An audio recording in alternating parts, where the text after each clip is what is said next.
Howdy, I'm Matt, and in this episode I've got a build update for you on the Reptile S670 Swallow FPV flying wing.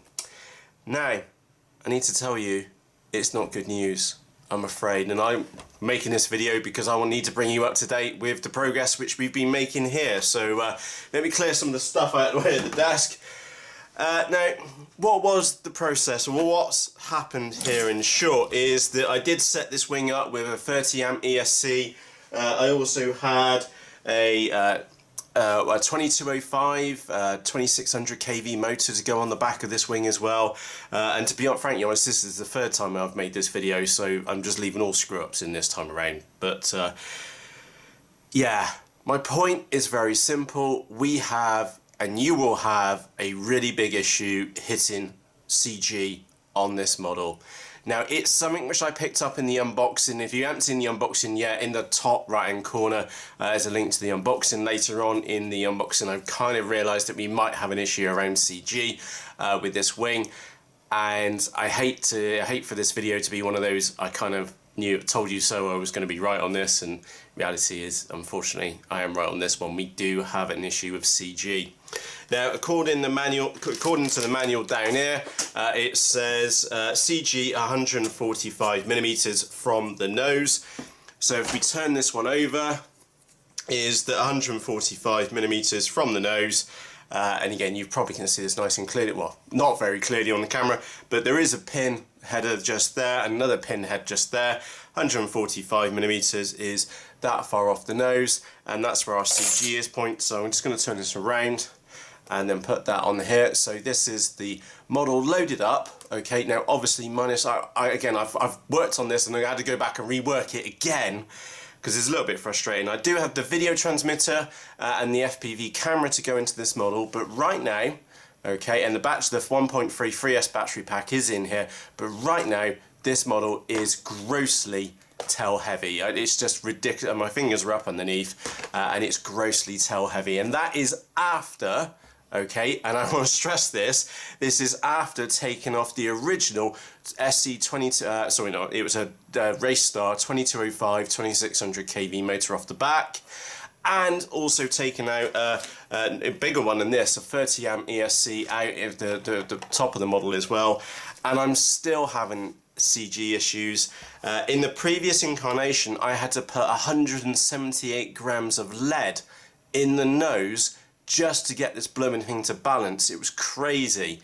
Now, obviously that would have been a little bit less by the time I put a little Runcam Swift and a video transmitter in the nose, but even still, we're only still talking a few grams compared to loads of grams to get this thing to balance. So let me just move that pin out of the way and you'll have a look to see what I'm in here. And again, it's pretty minimal to say the least. In fact, I will zoom in. I'll get it the right way round. There you go.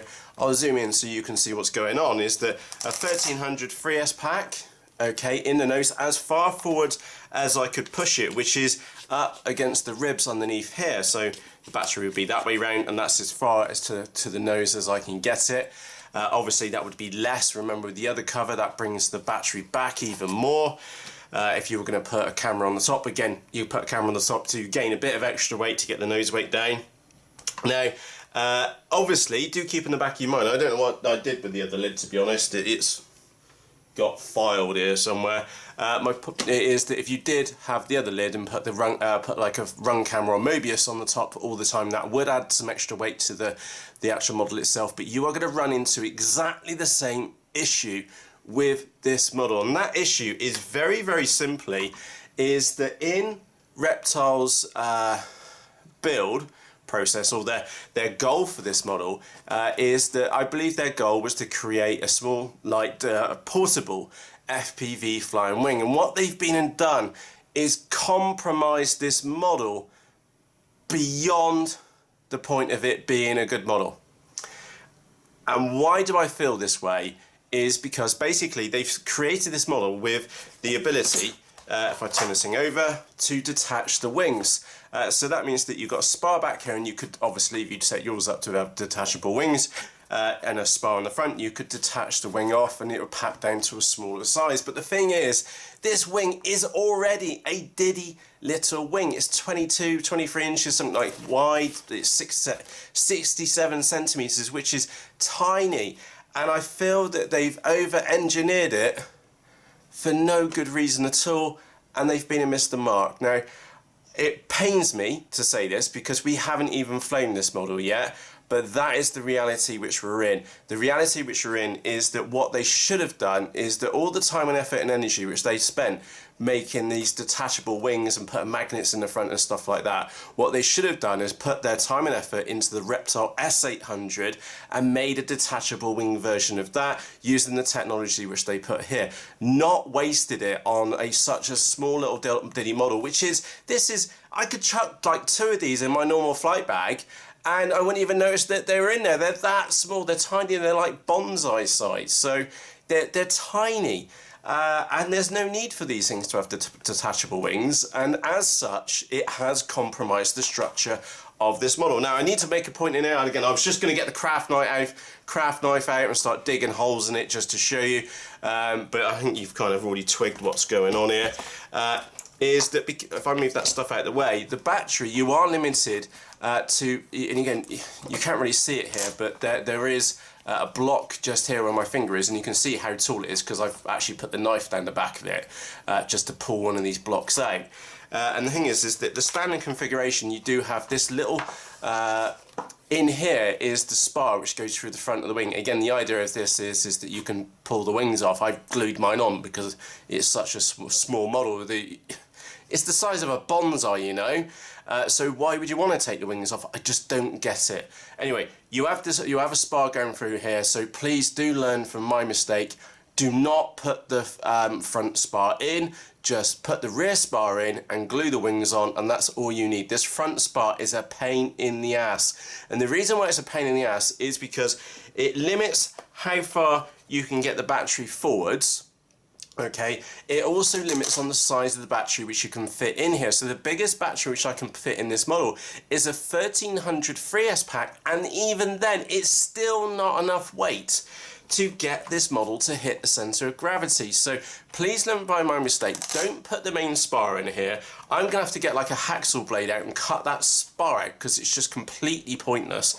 Get this height out of here, which then means potentially I can run a bigger battery pack in here, run it on 4S for example, just to get the extra weight in the nose, because what I'm now going to go and do is that together we're going to find out how much weight this model really does need for it to hit CG, and I think you're going to be as shocked as what I was. Imagine how shocked I was the first time around. 178 grams worth of added weight in the nose on top of the battery was probably more weight than the whole model itself. It was just stupid. So this is where we are right now, and again I'm not going to put the rear piece on, so we're going to be a gram or 2 in our favour. So let's put that forwards right now, and right now it's grossly tail heavy. Now like I said, do note we'll have to deduct a few grams for a mini Runcam Swift, which is, I don't know, 10 grams or whatever at the front, and an antenna and a video transmitter to go in the bottom bay. So I've got one big chunk of lead here, which I'll just quickly turn on the scales, and the scales say 48 grams. Okay, so 48 grams of lead. Now I have already got in there with a knife and I've cut one of those big pieces out, because right now I think that's the only way we're going to get some of this weight into this model. Now I can't get that battery all that way forwards because we do run into an issue, so because we need to be able to close the lid. So there's the battery as far forward as we can. So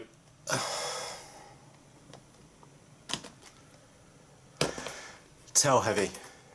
Okay, and don't forget I've taken a normal size plain ESC out of this model already, and I've had to go and change the motor as well. So I'm now using a quad ESC, and I'm sure many of you know how much I hate using quad ESCs in flying wings, and I've had to go and do that. So I've got another chunk of lead here, so that's another 29 grams.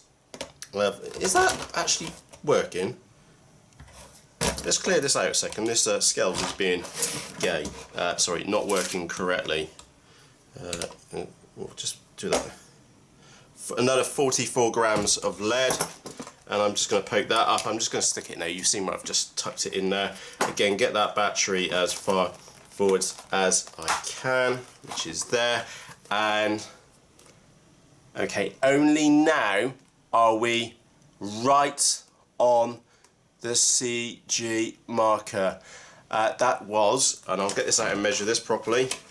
Again, that was 100 and, well, maybe I got that wrong earlier. I'm sure it was 178. Let me just clear that off a second. So it's not rocking anywhere, is it? Yeah, gone back to 0. Yeah, there's 120 grams worth of lead, and we are only just hitting CG on this model. And I know that in the unboxing I kind of hinted that we would probably end up having to add lead to the front of this wing. I just didn't realise how much lead we were going to need to add, and that is a stupid amount of lead having to be added to a model. So yeah, if we'll have to deduct a bit to put an FPV camera in there, and we'd have to deduct a few more grams to put in a video transmitter in there, but not like 120 grams worth of lead in the front of a model. So yeah, I really do feel Reptile, and again, this is my opinion right now, we haven't been and flown this, and remember, we always keep off final judgment on a model until it actually flies, because some stuff just may get forgotten, and we've glazed over a few things here in the past where it's just like, yeah, we've had a niggle with this, but actually it flies like a complete peach and blah blah blah, and we forgive it for that. But right now this is almost unforgivable, because any person with a pre-production kit, now this is, I paid this model out of my own money from Banggood, and the guys at Reptile, they've made a complete fuck up as far as I'm concerned, because this nose area needs to be, again, using their CG mark, which says in the manual 145mm from the nose, is this nose needs to be another 2 inches out here, so that nose needs to be out this far so that you can get a normal battery in here, because at the moment you can't put a normal battery in it at all, okay?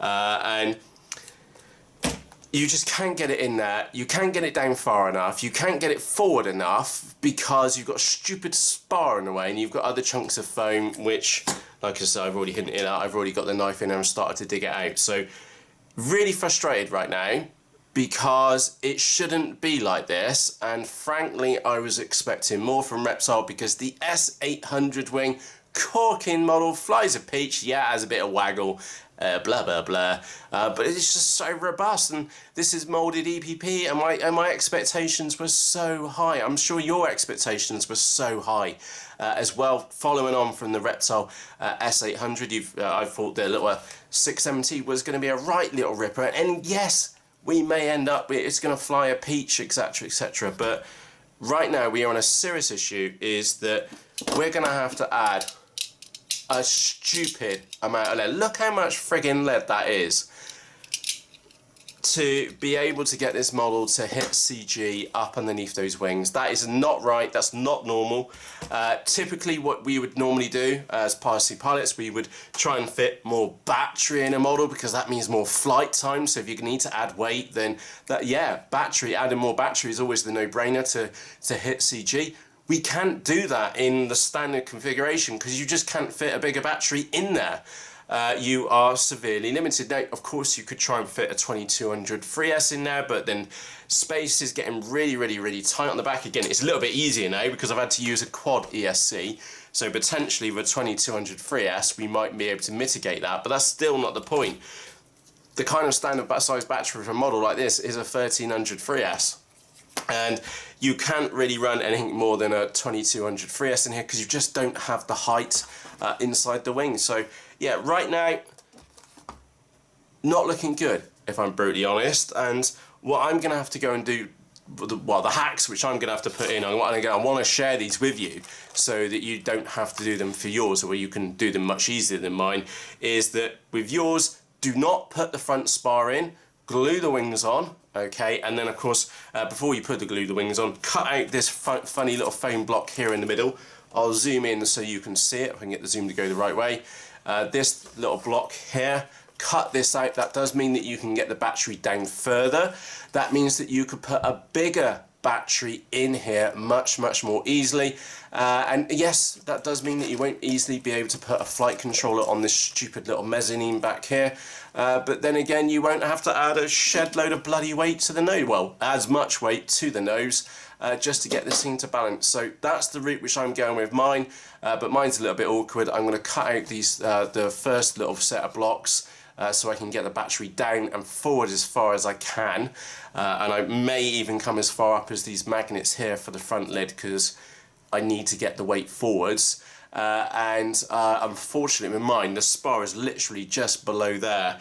Just to make a point, I don't know whether you're going to hear this on the camera or not, but right in now I'm having to stop. I stop with about 2-3 millimeters down, and then I hit the spar inside of there. So I'm going to cut out round these edges as best as I can, and then I'm going to have to get the hacksaw blade out and manually cut into here to cut out the main spar, so I can then get the battery down further, and then probably again I'm going to end up having to use a 4S pack, not out of choice now, out of necessity, just to eat up some of the grams and the added weight which I'm going to have to add, and convert that to obviously power. So let's zoom back out.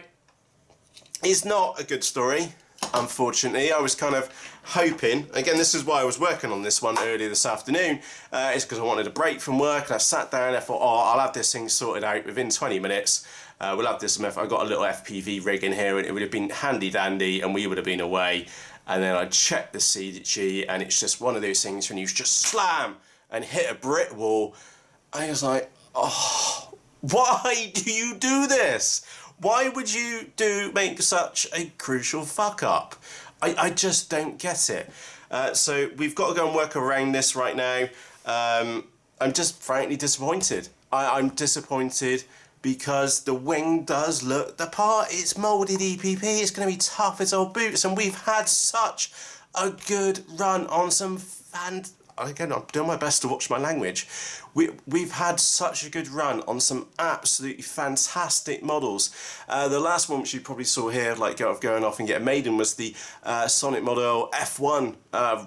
Wow, that was just bonkers. Crazy foam, stupid fast, stupid, just brilliant fun. And then name every other model which has come before that. We haven't had a bad model in a long period of time, and this one looked like it was going to be a corker. However, reality has now been set in. This one does have some serious issues. They have, I feel, in my personal opinion, remember this model was bought out of my own money from my own abuses. I keep saying that, but I want to just hammer this point.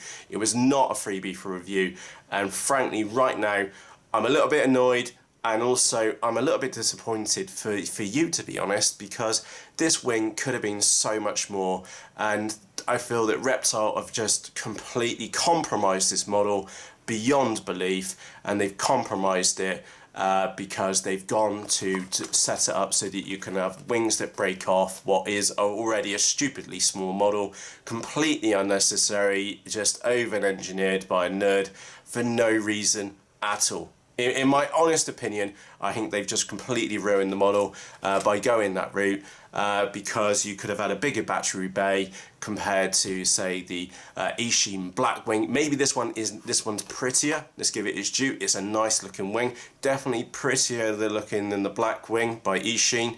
But again, the Eachine Blackwing, same kind of price, huge battery bay, no issues with CG. Obviously, the wings don't come off that one, but to be honest, it's such a look at the size of my hand compared to the size of the model. It's tiny. You could, like I said, you could put two of these in my normal flight bag, and you wouldn't even notice that they're so small. And again, I've had to compromise on the motor.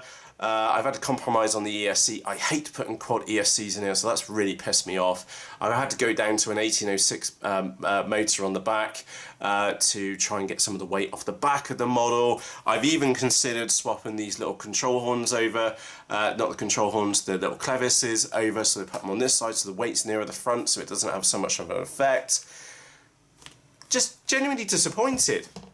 I'm sad, because it's literally another 2 inches on the nose. I'm sure any woman would say 2 inches but always an extra 2 inches is happy days, you know. But on a serious point, an inch or two on the nose, you would have been able to get the battery down flat on the floor, and we wouldn't have any of these issues or any of these gripes which I'm raising with you right now. So yeah, not a happy days at the moment, and not a happy camper, Matt, to be brutally honest. I was kind of hoping more. My expectations were up here at the top of the screen, and right now they're down here at the bottom, and that's just not happy days. So I'm a little bit disappointed, and this is why I've done, like I said, this is actually the third time I've gone to record this video. Wasn't happy with the previous two, so this one is just going out, all edits left in. So with that said, if you have any questions or comments about the Reptile S670, please just ask in the comments section underneath this video, and you're going to get an honest reply, because right now, not a particularly happy camper. We still need to put ourselves in the position that we do hold off final judgment until the model flies, but right now I am going to have to hack it around. I'm not happy about that. Even if it does fly well, I'm still going to have to say to you that you're going to have to hack it around and get, like, cut out big chunks on the model just to get hit CG. That's just not right. That's just bad engineering, as far as I'm concerned, or bad design of a model, because that should have been identified very, very early on. Even with the camera on the top, you push the battery back, you run into other issues by using the other lid, which, apologies, isn't here at the moment. So yeah, from myself, Matt, thank you very much for taking the time to watch this episode, and I will see you again shortly, hopefully on a much cheerier note. And as always, from myself, Matt, cheerios!